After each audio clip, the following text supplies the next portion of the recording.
नमो बुद्धा। दोस्तों दोस्तों उपस्थित हूँ आपके सामने फिर से एक नए वीडियो के साथ, नए टॉपिक के साथ, नए इतिहास के खुलासे के साथ।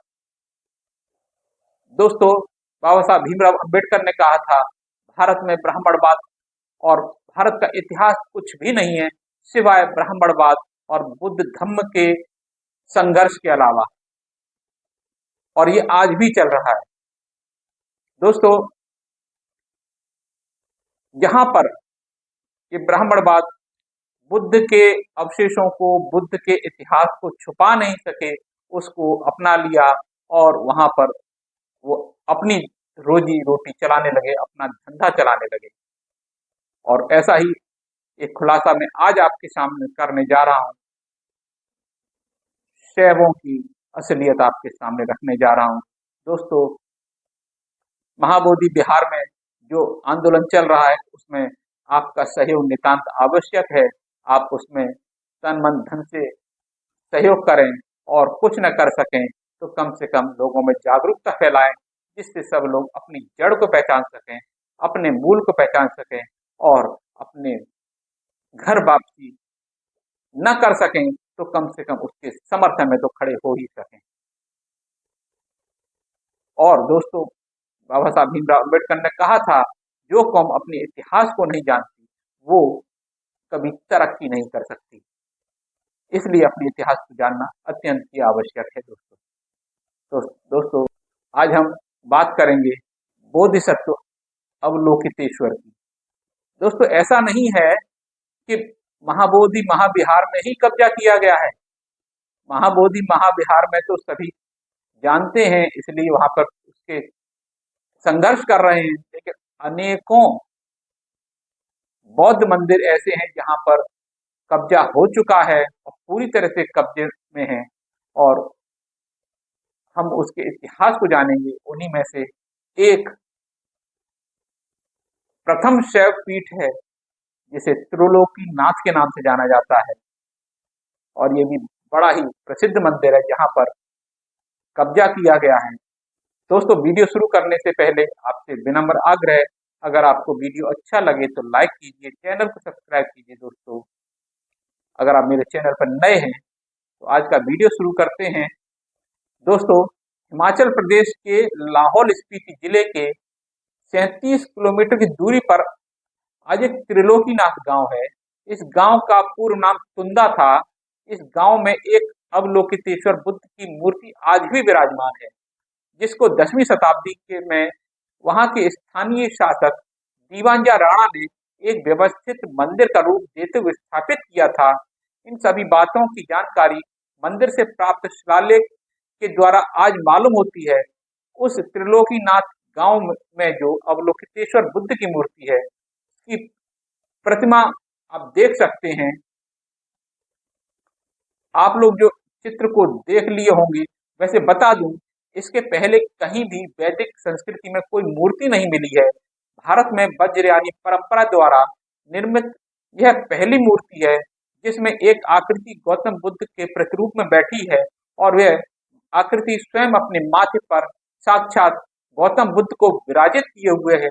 इस मूर्ति की बनावट को देखकर स्पष्ट हो जाता है कि वज्रयानी परंपरा के अनुयायी लोग अपनी मानसिकता में गौतम बुद्ध को बैठाते हुए अपने अपने बोधिसत्व की मूर्ति का निर्माण भी कराने लगे थे। इसी का परिणाम है कि इस काल के बाद में भारत में मार्गदाता गौतम बुद्ध के स्थान पर बुद्ध के विभिन्न अनुयायी अलग अलग नाम से पंथ को बनाने लग गए थे।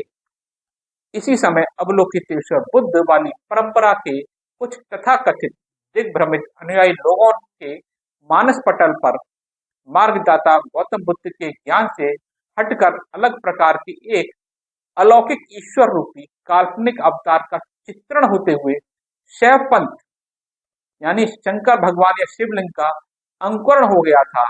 इसी कल्पना को मनोसात करते हुए आगे वज्रयानी बौद्ध परंपरा में त्रिलोकी अवलोकितेश्वर बुद्ध मूर्ति का निर्माण किया गया, जिनके शरीर में 6 हाथ तथा अवतरित पुरुष के माथे स्वयं मार्गदाता गौतम बुद्ध ध्यानमयी मुद्रा में विराजमान है। नीचे अवतरित पुरुष को 6 हाथों के साथ कमल फूल पर बैठे दर्शाया गया है। उनका एक हाथ भूमि स्पर्श मुद्रा में है, दूसरा हाथ शिक्षा देने की मुद्रा में है, बाकी हाथों को ध्यानमयी मुद्रा में रखा गया है। परंतु आज इस मंदिर के कर्मकांडी पुजारी द्वारा स्थापित मूर्ति में महामानव गौतम बुद्ध की मुद्रा वाले प्रदर्शित हाथों को कपड़े से ढक दिया गया है, ताकि इस मंदिर को आज शिव पीठ कहा जाए। आज भी इस मंदिर में बौद्ध और शिव परंपरा वाले दोनों अनुयायी यहाँ आते हैं, लेकिन भारत में अंग्रेजी काल से मनोवादियों द्वारा सही साक्ष्यों को छुपाते हुए गलत साक्ष्यों पर इतिहास लेखन की वजह से आज के लोग इस सच्चाई से अनभिज्ञ हैं, जिसकी वजह से आज भारत में बहुसंख्यक लोग उसी वैदिक कल्पना के पक्षधर होकर 6 हाथ वाले शिव पर झूम रहे हैं। क्योंकि वैदिक सनातनी मार्ग के संस्थापक लोगों को इसी काल्पनिकता के फैलाव के से आज मान सम्मान मिल रहा है। अब कोई अपनी कल्पना द्वारा प्राप्त मान सम्मान को आज की साक्ष्य युक्त सच्चाई में क्यों खोए, परंतु उन्हें मान सम्मान देने वाले समाज को यह सच्चाई जरूर बताई जानी चाहिए। भारत में इसी प्रकार की मूर्तियों से तथाकथित वैदिक वालों की परंपरागत मूर्ति का मुलना शुरू होता है, जो मार्गदाता गौतम बुद्ध की अवलोकितेश्वर वाली मुद्रा का है। लेकिन आज के तथाकथित वैदिक सनातनी परंपरा के समर्थक लेखक अवलोकितेश्वर को गायब करते हुए इसमें अपने तथाकथित वैदिक ईश्वर वाली परंपरा को जोड़ना शुरू कर देते हैं। आज इस त्रिलोकीनाथ मंदिर को भारत का प्रथम शैव पीठ भी कहते हैं। बुद्ध की चौकी अर्थात प्रथम शिवलिंग। आज के वैदिक मतानुयायी गण सिंधु सभ्यता से मिले लिंगनुमा पत्थरों को शिवलिंग से जोड़ते हैं, परंतु सच्चाई यह है कि उस काल में प्रजनन के रूप में लिंग अथवा योनि का महत्व जरूर था, लेकिन शिवलिंग अथवा योनि का कोई साक्ष्य नहीं मिला है। उस समय से अब तक नदी पहाड़ों से मिले किसी भी गोलाकार पत्थर को आज के शिवलिंग से जोड़ते हुए अपनी डफली बजाना अलग बात है, लेकिन आज के शिवलिंग की बनावट वाले साक्ष्य के रूप में ईसा पूर्व में प्राप्त उस शिवलिंग का चित्र दिखाते हुए डफली बजाओ तो जाने, यह किसी भी मनोवादी लेखक के वश का रोग नहीं।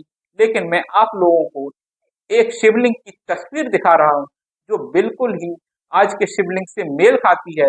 यह शिवलिंग मथुरा के पास के गोकर्णेश्वर टीला की खुदाई से प्राप्त हुआ। पुरातत्व ज्ञाता द्वारा इसके निर्माण का वर्ष 4वीं सदी बताया गया है। यह आज भी मथुरा के संग्रहालय में रखा हुआ है, जिस पर साफ शब्दों में लिखा हुआ है बुद्ध स्तूप की चौकी। 788 ईस्वी में केरल के अंदर एक शंकर नाम के बालक का जन्म होता है। आज के भारतीय इतिहास में इस शंकर को आदि शंकर के नाम से भी जानते हैं। ये आदि शंकर इसी अवलोकितेश्वर मुद्रा वाली बुद्ध की मूर्ति से प्रभावित होकर अपना एक अलग संप्रदाय बनाते हैं, जिसका वे शैव पंथ रखते हैं। यह शैव पंथ ब्रह्म अद्वैतवाद सिद्धांत का प्रतिपालन करते हुए कार्य करता है, जिसमें माना जाता है कि ब्रह्म सत्यम जगत मिथ्या है, यानी कि इस सृष्टि को बनाने वाला सिर्फ अलौकिक ब्रह्म है, बाकी सभी जानकारियां मिथ्या हैं। यानी पूर्व के सृष्टि निर्माण से लेकर सभी बातों की प्रकृति प्रदत्त वाली मान्यता के स्थान पर अब अलौकिक ब्रह्म प्रदत्त मान्यता का रूप दिया जाने लगा। अवलोकितेश्वर बुद्ध का साक्ष्य आपके सामने है, जिसको आदि शंकर ने अपने शैव पंथ से जोड़ते हुए स्थापित किया था। यद्यपि आदि शंकर ने ही भारत की चारों दिशाओं में स्थापित बौद्ध पीठों पर कब्जा करते हुए अपने ब्रह्म सत्यम जगत मिथ्या को 4 शैव पीठ में रूपांतरित करने का कार्य किया था, और इनके जन्म से पूर्व उन सभी 4 पीठों पर बौद्ध विश्वविद्यालयों के साथ साथ बौद्ध मठ होने का आज भरपूर साक्ष्य मिलता है। फिर भी आदि शंकर को अद्वैत वेदांत का प्रणेता और भारतीय नकली पुरातन परंपरा को पूरे भारत में फैलाने का श्रेय प्राप्त है। भारत के चारों कोनों में 4 पीठ और सभी के साथ एक एक वेद को जोड़ने का श्रेय आज के वैदिक लेखक इनको देते हैं।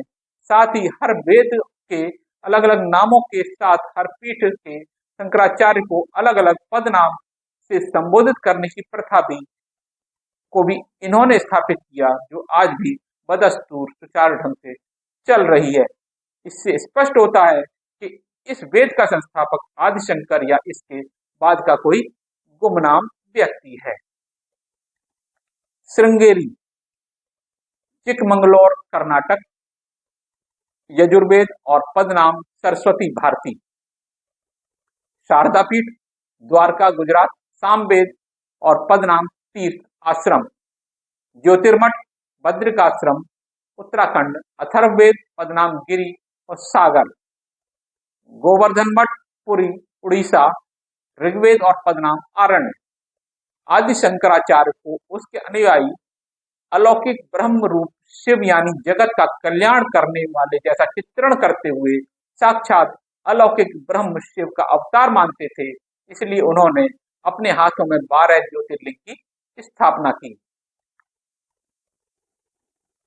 लेकिन आपको इन 12 ज्योतिर्लिंगों पर बहुत ही आश्चर्य तब होगा जब इसकी लिखित चर्चा सभी वैदिक सनातनी ग्रंथों सहित रामायण महाभारत में ही मिलेगी। यानी इसके पहले कोई द्वादश लिंग नहीं था और पीठ धाम भी नहीं था, कोई वैदिक ग्रंथ भी नहीं था।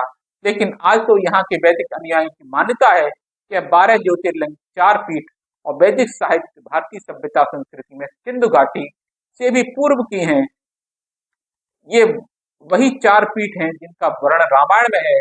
उल्लेखनीय है कि आज अपनी प्राचीनता को दर्शाते हुए वैदिक मत के कुछ समर्थक लेखकों ने वैदिक साहित्य में 4 पीठों का काल्पनिक चित्रण कई हजार वर्ष पूर्व से किया है, जबकि साक्ष्य आपके सामने है।